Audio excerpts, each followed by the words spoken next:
समझाए। अहमेव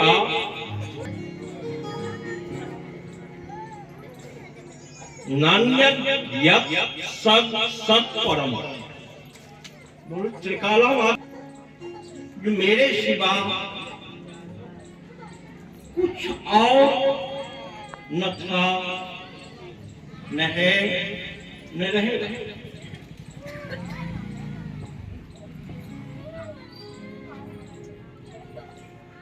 कोई अन्यत्र वस्तु मेरे सिवा हो ही नहीं सकता। अगर लग रहा है कुछ और हो सकता है तो सारे गुना भाग करने के बावजूद उस अवशेष का विशेष में ही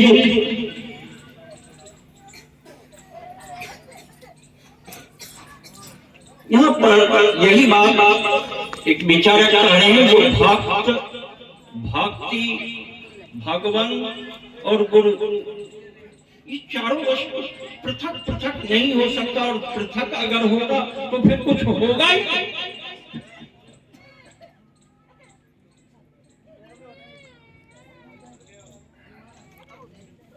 अगर पृथक होगा तो कुछ हो ही नहीं सकता।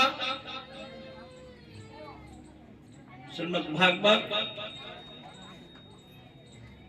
जो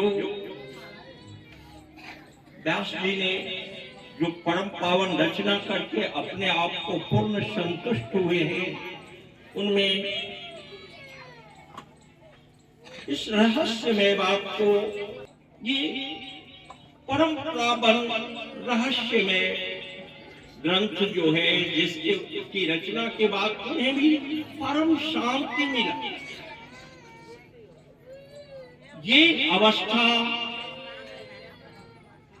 जो पूर्ण अवस्था है, जिसको जानने के बाद कुछ और जानना शेष ही नहीं रहता,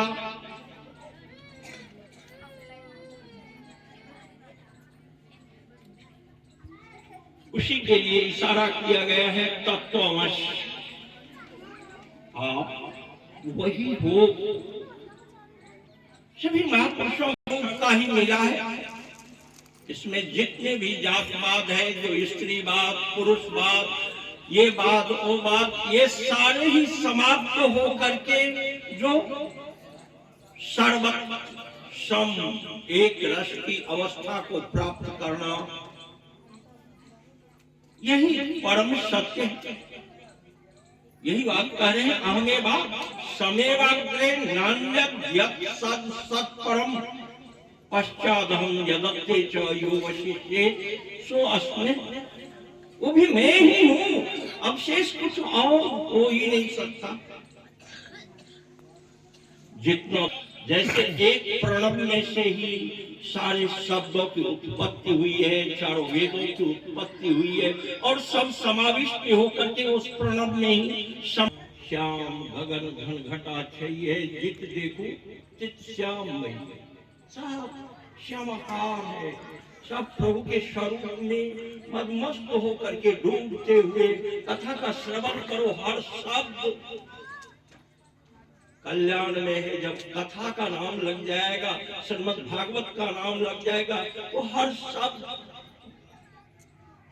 आत्म शब्द का ही अवलोकन होता है। इसीलिए हम अपने आप को परिपूर्ण होकर के कथा का श्रवण करना चाहिए। तब वितरक हो, तब तक कृष्ण स्वरूप को, वाणी में कृष्ण स्वरूप श्रीमद् भागवत को श्रवण करते रहो, अपने अंतर में उतारते रहो। निश्चय है, अब चेत दुराचारो भजन्ते मम मनन्य भाग साधुदेव समन्तव्य समग्र विष्टो विषः क्षिप्रम भवति धर्मात्मा स्वचक्षत निचक्षत कौन्ते प्रतिजानाहि न मे भक्त प्रणश्यति।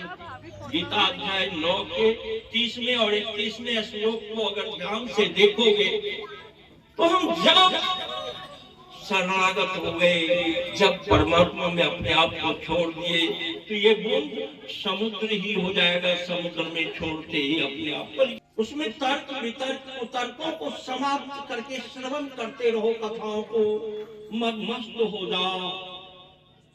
क्यों? क्योंकि ये वाणी भगवान कृष्ण की है। ये भागवत श्रीमद् भागवत भगवान कृष्ण स्वरूप है। इसमें डूबते हुए आनंद लेते रहो, सारे तर्क वितर्क कुतर्कों को छोड़ करके उस परमात्मा की वाणी का श्रवण करो जो चाहे, और एकात्म होकर के सुनो। निश्चय हमारी करोड़ों जन्म के पाप नष्ट हो जाएंगे। जिस रोज ये निश्चय मान लिए, भजन के मन अनन्य भाग, परमात्मा के सिवा और कुछ सत्य नहीं हो सकता, ये त्रिकालवाद्य सत्य है।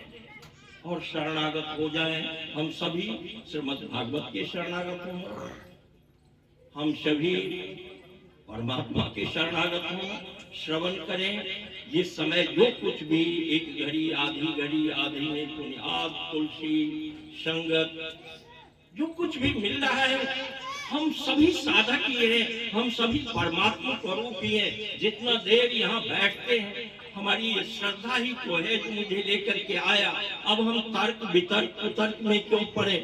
श्रीमद् बस अपने आप को छोड़ दो, कम से कम इतना देर के लिए। निश्चय है ये सभी कामनाओं को देने वाला है। कोई भी कामनाएं ऐसी नहीं है, लेकिन एक कामना लेकर के, भावनाओं को लेकर के अपने आप को पूर्ण रूप में छोड़ करके, आर्त होकर के छोड़ दो। हे परमात्मा, तेरे ऐसा निश्चय करके, तेरे सिवा मैं और कहाँ शरणागत हूँ, तुम करोड़ों को शरणागति दी हो।